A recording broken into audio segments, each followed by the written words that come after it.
दार उघड बये, दार उघड.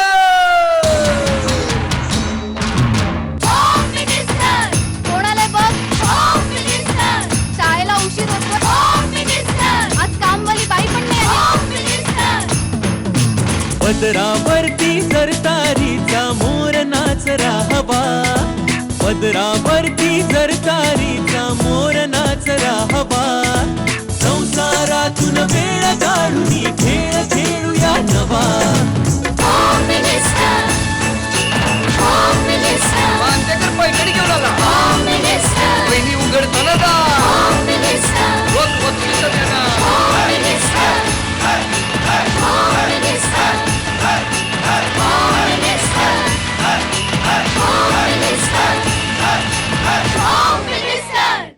नमस्कार. Home minister powered by Kellogg's चोकोसच्या या भागामध्ये मी आदेश मांदेकर आपणा सगळ्यांचं मनापासून स्वागत करतो.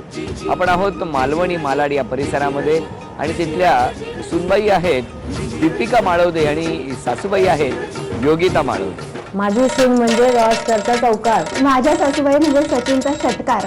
सुनांनी जरा फास्ट असावं, सासूबाईंनी पण स्लो असू नये. नवऱ्याला आवजाऊ केलंच पाहिजे. अहो एकेरी नावाने प्रेम वाढतं. मीच जिंकणार पैठणी. विचारूच नका, आजची पैठणी माझीच, सुनबाईंचीच. आता सुरुवात करूया आजच्या भागाला.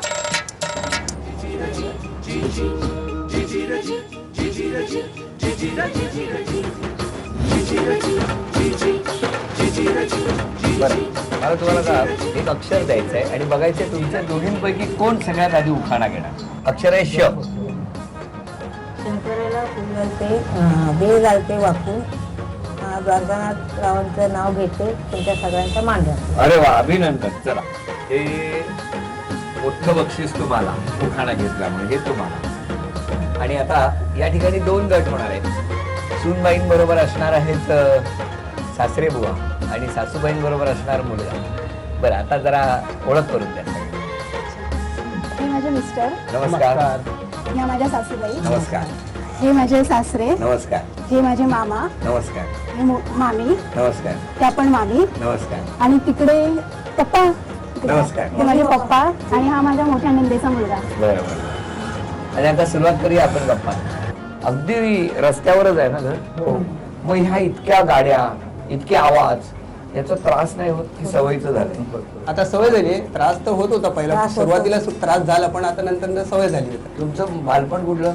कट्टा, मालवण कट्टा. मालवण कट्टा. आणि तुमचं? हुबळी धारवाड. हुबळी धारवाड. लग्न कधी झालं तुमचं? आमचं 1976 76 ला 76 ला. कुठे झालं? माटुंगा. माटुंगा. आणि हे बघायला आले होते तुम्हाला? तुमचं कसं जमलं तुम्ही सांगा. मी सांगू, आमचा KM हॉस्पिटलमध्ये आम्ही एकमेकांना भेटलो पहिल्यांदा. OPDला आम्ही यायचो तेव्हा आम्ही एकमेकांना तिथे भेटलो. मग तिथून ओळख. KM मध्ये तुम्ही काय करत होता? माझं किडनी ट्रान्सप्लांट झालंय. किडनी ट्रान्सप्लांट होऊन मला आता 1.5 वर्ष झालंय. त्यांचं पण किडनी ट्रान्सप्लांट झालंय आणि त्यांना 4 वर्ष झालेत. आणि आमची ओळख तिथेच झाली हॉस्पिटलमध्ये. बरं. हो. आणि मग तिथे आम्ही एकमेकांना बघितलं. मग त्यांनी लग्नासाठी मला विचारल्यानंतर मग मी माझ्या घरी सांगितलं. घरच्यांकडून पण होकार आला. माझी आई आधीपासून यांना ओळखत होती, त्यामुळे मग झालं लग्न आमचं. पण दोघांचे किडनी ट्रान्सप्लांट हो, दोघांचाही किडनी ट्रान्सप्लांट झालाय. हा 9 वर्ष डायलिसिस करून त्याच्यानंतर कॅरेवरसाठी आम्ही ॲप्लिकेशन केलेलं होतं. 9 वर्षाच्या नंतर त्याला मिळालं. किडनीचं ऑपरेशन झालं आणि आता 4 वर्ष झाली ऑपरेशन. यात सगळ्यांचं तुम्हाला तर खूपच. माझी पण 2 ऑपरेशन झालेली किडनी पण. तुमची 2 ऑपरेशन झाली, यांचं एक झालंय किडनी ट्रान्सप्लांटेशन, त्यांचं किडनीचं झालंय. बापरे. आणि मग हे सगळं तरी सुद्धा तुम्ही छान हसतात आणि असेच हसत राहा. कारण आलेल्या संकटांवर मात करून तुम्ही पुढे गेलेले आहात. 9 वर्ष डायलिसिस सुरू होता. हो. बाबा, जेव्हा तुम्हाला कळलं की तुमच्या मुलाला आता डायलिसिस द्यावं लागणार आहे, त्यावेळेला काय? नाही, मी त्यावेळी हॉस्पिटल माझं ऑपरेशन झालं 2001 ला. बर. त्यावेळी तो UPS मध्ये कामाला होता. तर एक दिवशी तो 1 दिवस पण मला बघायला नाही आला. म्हणून विचारलं, तो काय येत नाही मला. तो 1 महिन्यात एकदम बारीक झाला. तर मी विचारलं त्याला बा तू काय खातोस जेवतोस वगैरे की नाही बाहेर फिरतो ते गाडी बरोबर नाही मी जेवतो पण जेवायला होत नाही मला थोडं थोडं जेवतो मग मी हॉस्पिटलमध्ये चेकअप केलं त्यामुळे दोन्ही किडन्या फेल हो नाही मोठं ऑपरेशन झालेलं होतं त्यांना माझं मोठं ऑपरेशन झालं होतं त्या ऑपरेशन होऊन मी 20व्या दिवशी घरी आलो आणि त्या दिवशीपासून याच्या मागे फिरतोय आतापर्यंत आतापर्यंत फिरतोय पण आता कसं बरं वाटतंय आता हो आता व्यवस्थित आहे, काय प्रॉब्लेम नाही. ऑपरेशन होऊन 4 वर्ष झाले देवाच्या कृपेने आता ते व्यवस्थित आहे सर. नाही पण कशामुळे झाला हा प्रॉब्लेम किडनीचा प्रॉब्लेम ऍक्च्युली काय म्हणजे त्या टायमाला गरमीचे दिवस होते आणि म्हणजे मी 3 वर्ष त्याच्या अगोदर बाहेरगावी होतो मस्कटला होतो तर मस्कटवरनं जेव्हा मी आलो त्याच्याने 1 वर्षानंतर म्हणजे कसं कोल्ड कफ जे होतं आपल्याला सर्दी खोकला तर त्याच्यामुळे काय झालं की कफ जमा झालेला तर तो सुकलेला तो बाहेर येत नव्हता त्यामुळे म्हणजे सारखं वरच्यावर थोडं हे व्हायचं अशक्तपणा किंवा खायला व्हायचं नाही कफ जमा झाला तर डॉक्टरांकडे गेलेलो लोकल डॉक्टर्स जे असतात तर त्यांच्याकडे गेलो तर त्यांनी आम्हाला सांगितलं म्हणजे काही अँटीबायोटिक्स लिहून दिलेले मला अँटीबायोटिक्सचं ते किती घ्यायचं काय घ्यायचं ते प्रमाण असं नव्हतं सांगितले तर ते कंटिन्यू ठेवलेले तर त्यामुळे ते रिॲक्ट करून गेले काही काही असतात जे डुप्लिकेट पण असतात किंवा रिॲक्ट करून जातात तर ते किडनीला रिॲक्ट कर कुठली टॅबलेट्स असली तर ती किडनीलाच रिॲक्ट करते अगोदर तर ते किडनीला रिॲक्ट करून गेले आणि हळूहळू मग हे डॅमेज होत गेली म्हणजे श्रिंक झाली डॅमेज पण नाही म्हणतात कमी फंक्शन करायला लागली दुसरं पर्याय नव्हतं त्यामुळे मग डायलिसिसवरच यावं लागलं अरे बापरे पण आता बरे आहे आता व्यवस्थित आता काही प्रॉब्लेम नाही आणि तुमची दोघांची ओळख तिथेच झाली हो तिथेच झाली KM मध्ये तुम्ही किती महिने ऍडमिट होता मला 3 वर्ष झाले म्हणजे हा आजार माहिती पडला त्यानंतर माझी 1 वर्ष हिंदूच्या हॉस्पिटलमध्ये ट्रीटमेंट होती ती झाल्यानंतर मग आम्ही ऑपरेशन करायचं म्हणून KM मध्ये आलो मग तिथे 1.5 वर्षानंतर ऑपरेशन झालं आणि 1.5 वर्षानंतर मग आता आमचं लग्न झालंय आता एकदम छान. हो मस्त आनंदात हो आहात आनंदात आहोत सासूबाई बोला. मला सांगा सुनेच्या स्वभावातला कुठला गुण खटकतो तुम्हाला आवडत नाही एकदम म्हणजे स्लो आहे जरा स्लो आहे जरा स्लो आहे जरा स्लो आहे म्हणजे पेशंट आहे म्हणून स्लो आहे पण मी समजून घेते त्यामुळे तुम्ही पेशन्स ठेवा मी पेशन्स आता मी 15 वर्ष झाली मुलाच्या मागे पेशन्स ठेवूनच उभी आहे अरे वा आणि तशाच राहा पेशन्स ठेवूनच उभी आहे खरंच आणि तेच गरजेचं आहे पण तुम्ही सांगा सासूबाईंनी त्यांच्या स्वभावात काय बदललं पाहिजे एक त्यांच्याकडे ना थोडा विसरळूपणा आहे तो जरा थोडा चेंज करायला पाहिजे विसरता तुम्ही विसरता म्हणजे वयामानाने हे टेन्शनच्या मागे विसरायला होतं बरं बरं इकडे 1 हा हा 1 नंबर 0 0च आहे 9 लकी नंबर असा मानला जातो म्हणून 9 36 चा आकडा असतो 17 म्हणजे खतरा खतरा. आणि 100 म्हणजे 100 गुण मग मला सांगा यापैकी सुनेला काय म्हणजे कसा काय कुठला आकडा वाटतो यातला कुठला अंक वाटतो नंबर 1 नंबर 1 नंबर 1 बर चला 1 नंबर गेला हं? आता तुम्ही सांगा 100 100 गेला गोळा करतो आता हे सांगतातच आहेत तर ठीक आहे आता 0ला काही किंमत नसते म्हणून 0 नको आपल्याला 9 हा लकी नंबर आहे म्हणून हाही नको हा ठीक आहे आता मला तुम्ही सांगा तुमच्या बायकोला यापैकी कुठला अंक द्याल माझ्या बायकोला आता 36 आकडा होऊ शकत नाही हा. आणि खतरा पण तिच्यापासून मला कसला आहेच नाही नाही कसलाच नाही म्हणजे दोन्ही अंक बाद दोन्ही अंक बाद कारण का काय ती आता सांगताय? बघा नंबर 1 आमच्या आई वडिलांच्या दृष्टीने आहेच हा आणि आई तिच्या दृष्टीने आई हिला 100 मार्क आहेत तर त्यामुळे काय हे दोन्ही याचा प्रश्नच उत्पन्न नाही वा चला हे दोन्ही अंक इथेच राहिले कारण अनेक संकटांवरून मात करत हसत हसत हसत आलेले आहे घरावरती आलेले अनेक खतरे असे थोपवून ठेवलेले आहेत या माऊलीने चला आता प्रश्न विचारतो आणि 2 गटांपैकी कुठला गट आघाडी घेतो तेही बघतो सुनबाई मला सांगा तुमच्या सासूबाईंच्या आयुष्यातला सर्वात आनंदाचा क्षण कुठला ज्यावेळेस त्यांचं ऑपरेशन झालं त्यांचं ऑपरेशन होऊन ते सक्सेसफुल झालं तो सगळ्यात आनंदाचा क्षण आहे काय हो तुम्ही सांगा तोच अभिनंदन चला 1 गुण मिळालेला आहे आता तुम्ही सांगा सूनबाईंना हसवणारी तुमची मजेशीर सवय सांगा काही बोलली तरी ते हसत राहते नाही तुमची सवय अशी आहे कुठली आहे सांगा तुम्ही सासूबाई कधी कधी चष्मा घालतात आणि त्यांना ते लक्षात राहत नाही आणि मग ते इकडे तिकडे शोधतात. चष्मा. मग हे असं बहुतेक वेळा झालंय. चला, त्यामुळे हा गुण गेला. आता सुनबाई तुम्ही सांगा, सासरे बुवा सोडून तुमच्या सासूबाईंचा आवडता हिरो कोणता? नाही सांगता येणार. नाही सांगता येणार. तुम्हाला माहिती आहे? धर्मेंद्र. धर्मेंद्र. अरे वा. तर आपण हा गुण केला. तुमच्या सुनबाईला इतिहासातलं असं कोणतं व्यक्तिमत्व आहे जे खूप आवडतं, खूप भावतं? शिवाजी. छत्रपती शिवाजी महाराज. अभिनंदन. चला, एक गुण मिळालेला आहे तुम्हाला. तुमच्या गटाला एक गुण मिळाला. आणि आता सासरेभाऊ तुम्ही सांगा, कोणत्या ठिकाणी तुमच्या मनात तुमच्या पत्नीने स्वतःचं नाव टाईप केलं? PhD quarter.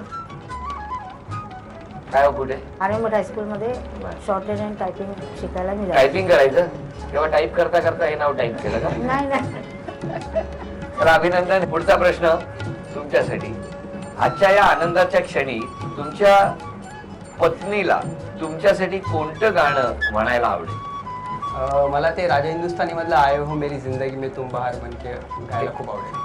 आए हो मेरी जिंदगी में तुम बहार बनके, आए हो मेरी जिंदगी में तुम बहार बनके, मेरे दिल में यूं ही रहना है, मेरे दिल में यूं ही रहना, तुम प्यार प्यार बनके, आए हो मेरी जिंदगी में तुम बहार बनके. किती छान गाणं म्हटलं.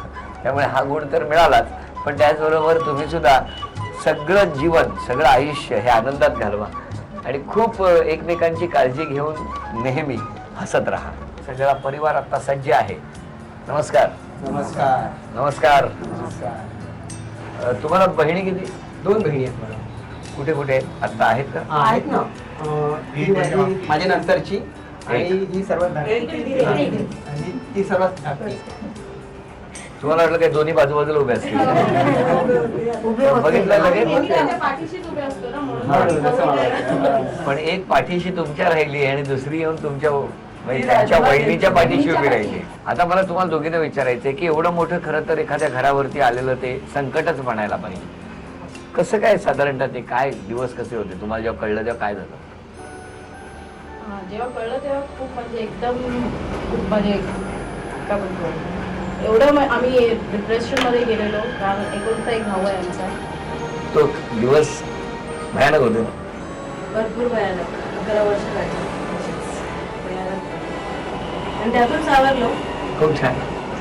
आता सगळं छान आहे, आनंदी आहे. बरोबर. आता एक मी विषय देतो कारण त्या आठवणी नको. विषय असा आहे, आठवड्यातून एक दिवस नवऱ्यांनी पत्नीला आराम देण्यासाठी स्वतः स्वयंपाक करावा का? नाही. हा? नाही. नाही. ठाम आहे त्या. पुरुषाने करायचं नाही. करायचंच नाही नाही. असं तुमचं मतच आहे. मतच आहे. तुमचं काय म्हणणं आहे? माझं असं म्हणणं आहे की द्यावा, म्हणजे पतीने एक दिवस तरी पत्नीला आराम द्यावा. हा, ये होईना बात. हवाय का मजा? बरं, मला सांगा. नाही, त्यांचं म्हणणं आहे की एक दिवस तरी पत्नीने नाही. विश्रांती घ्यायला पाहिजे. नाही. एक मिनिट, मुलाचं काय म्हणणं आहे? नाही, जेवण करायला पाहिजे ना, का नको? कारण तर गरज प्रत्येकाला आरामाची गरज असतेच. असं काही नाही काही नाही असायला पाहिजे. आता पण केलं पाहिजे एकदा. एकदा तरी करायलाच पाहिजे. असं काही बघितलं मला असं आई आई करत होता. आता बघितलं त्याच्या बाजूने गेलं. नाही म्हणजे नाही. नाही म्हणजे नाही नाही. म्हणजे नाही. थांबा थांबा, बाबांना विचारा. बाबा तुमचं काय म्हणणं आहे? पुरुषाने केलंच पाहिजे असं काही नाही, पण ती सांभाळून घेतात. आई सांगा काय म्हणणं आहे? नाही. नाही. नाही. आईने जवळ- पुरुषांनी स्वयंपाक करायचं नाही. नाही. थांबा, मुलींकडे जातो. मुली, तुमचं काय म्हणणं आहे? मला असं वाटतं एक दिवस तरी आराम मिळायला पाहिजे.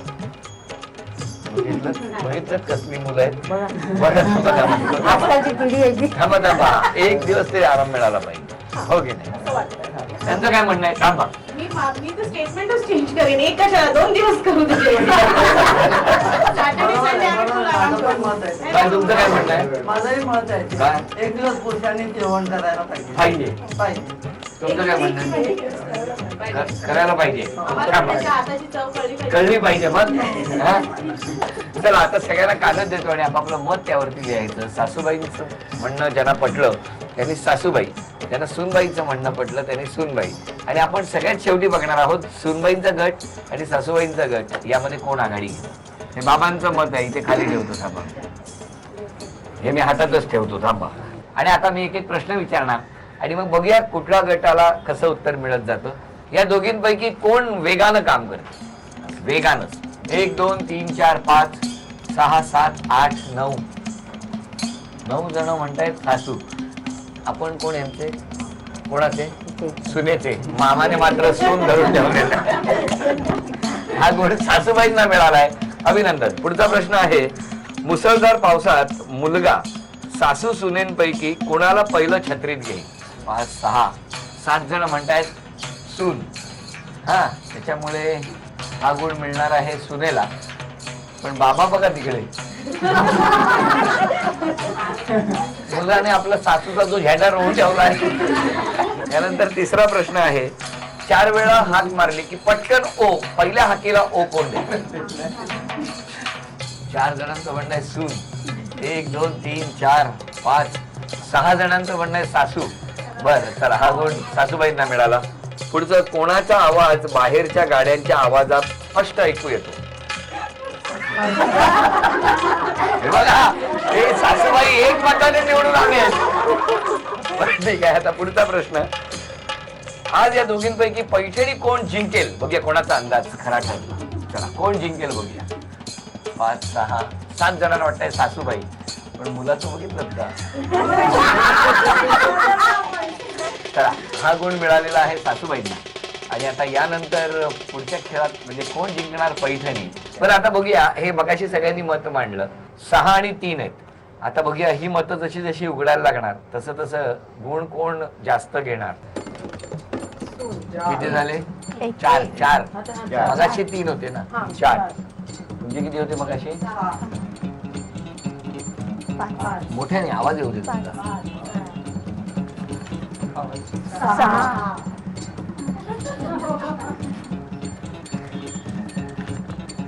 7 आघाडी 7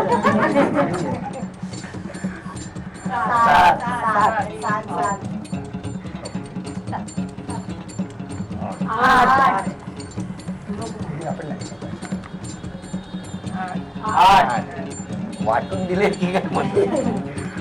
9 10 11 बापरे 9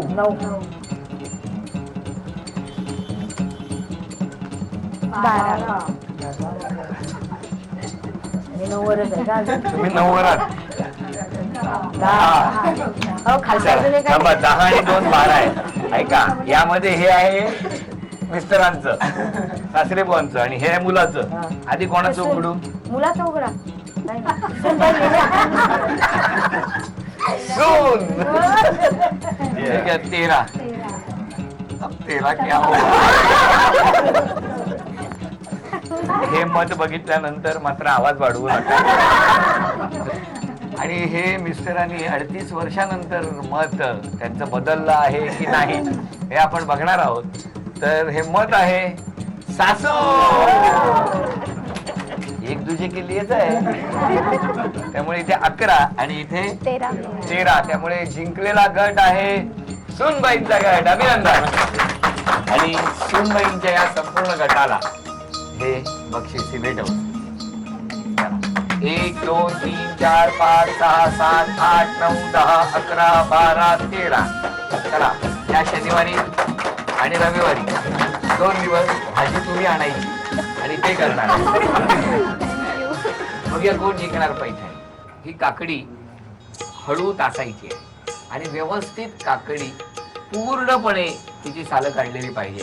अशा पद्धतीने 2 मिनिटात सगळ्यात जास्त सँडविच साठी काकडी या 2 पैकी ज्या आधी तयार करणार त्या ठरणार आजच्या भागातल्या होम मिनिस्टर, ज्यांना मिळणार आहे पैठणी.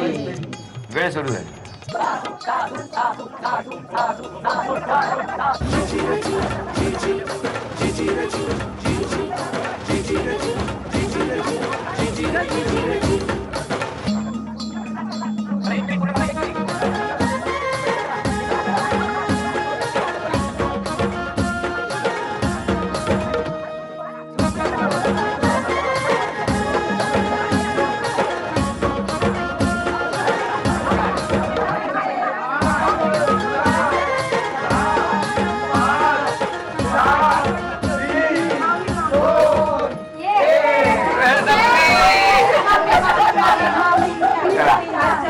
आणि 4 जर काकड्या बघितल्या तर दोघींनी तसं बघितलं तर पूर्णपणे सोडलेल्या नाहीयेत खरं तर, म्हणजे सालं काढलेली नाहीयेत. त्यामुळे आता सगळ्यात आधी खेळ कोणी पूर्ण केला हे महत्वाचं. आणि आपण बघितलं एका क्षणाच्या फरकाने मुलाने आणि सासरेबुवांनी खूप छान साथ दिली. ही भेटवस्तू चिरंजीवाला. त्याचबरोबर सासरेबुवांनी सुनेला साथ दिली. झी मराठीकडून ही भेटवस्तू सासरेबुवांना. आणि काही क्षणांच्या फरकाने उपविजेत्या ठरल्या सासूबाई, त्यांना झी मराठीकडून हे चांदीचं मिळालं. आजच्या भागातल्या होम मिनिस्टर ठरल्या सूनबाई. सूनबाईंना तथास्तु पुणे यांच्याकडून ही पैठणी. आजचा भाग इथे संपतो आहे. पुन्हा भेटणार अशीच एक पैठणी घेऊन home minister powered by Kellogg's चोकोसच्या पुढच्या भागात. नमस्कार.